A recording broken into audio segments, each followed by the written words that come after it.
घर में है और हम कोशिश कर रहे हैं नाम जप की, और हमारे घर वाले मांस मदिरा सब कुछ चल रहा है। तो अब यही दुर्भाग्य है, ये दुर्भाग्य है कि ऐसा कुसंग मिला है। मतलब अब इसको हम क्या कह सकते हैं कि एक व्यक्ति है जो भगवान के नाम का जप करना चाहता है भगवान, लेकिन फिर भी भक्ति हो सकती है, क्योंकि जब लंका में भक्ति हो सकती है तो भक्ति हो सकती है, नहीं हो सकती।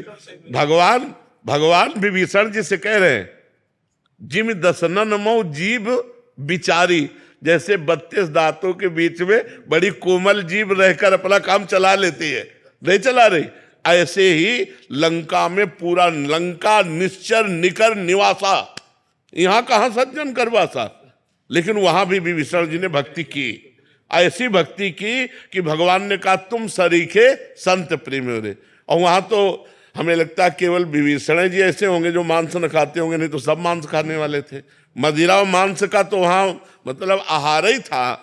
कुंभकर्ण के लिए पूरा एरिया जमा किया जाता था, जब जगता था तो एरिया के भैंसे खा जाता था, जैसे अपने पकौड़ा खाते हैं ना, ऐसे वो भैंसे खाता था। भैंसे है, बकरी है, सब मतलब। तभी भगवान ब्रह्मा जी ने उसे 6 महीने सोने का, कि एक दिन जगे 6 महीने सोए, नहीं तो पूरी सृष्टि का आहार कर जाएगा। ऐसे लोगों के बीच में रहकर उसने भजन किया। तो आप घबराइए मत, वो जो जैसा करेगा वैसा फल पाएगा।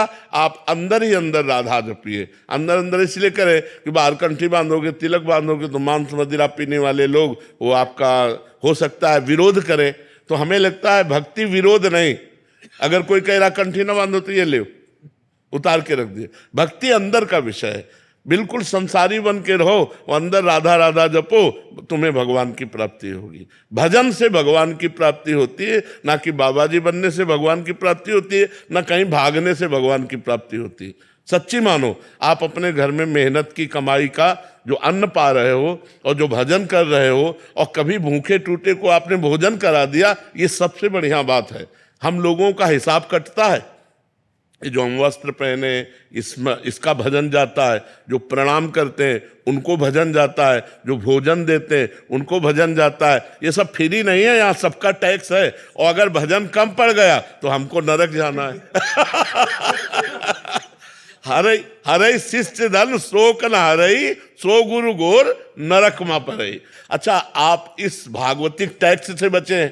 मेहनत की कमाई से कपड़े पहनते हैं, मेहनत की कमाई खाते हैं, और अपनी मेहनत की कमाई दूसरों को भी दे देते हैं। गौ सेवा, संत सेवा, आए हुए अतिथि की, भिक्षुक की सेवा। तो गृहस्थी धर्म बहुत बड़ा है।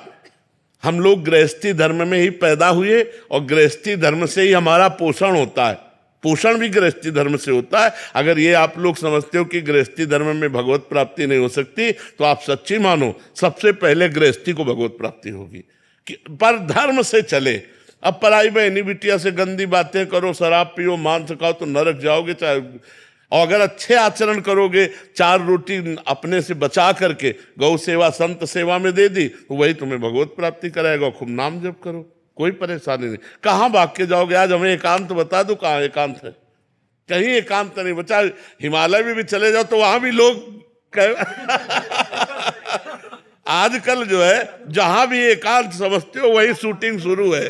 हाँ, कि नाम पर जब करते हैं 10 मिनट एकांत में बैठ के, तो उसी टाइम पे पत्नी कुछ काम बता देती है, बच्चा कोई बात नहीं, तो उठ के खड़े हो गए और काम करने लगे। राधा राधा अपना काम करने के लिए चल दिए। राधा भगवान को एकांत में बैठकर भजन करने से नहीं मिलते। काम करते हुए भजन करना सबसे श्रेष्ठ बात है। झाड़ू लगा रहे, फावड़ा चला रहे, व्यापार कर रहे हैं, पानी ला रहे, कुछ भी काम कर रहे, राधा राधा राधा राधा, क्या जाता है? माले चलाने से भगवान प्राप्त होते हैं? भगवान सुमिरन करने से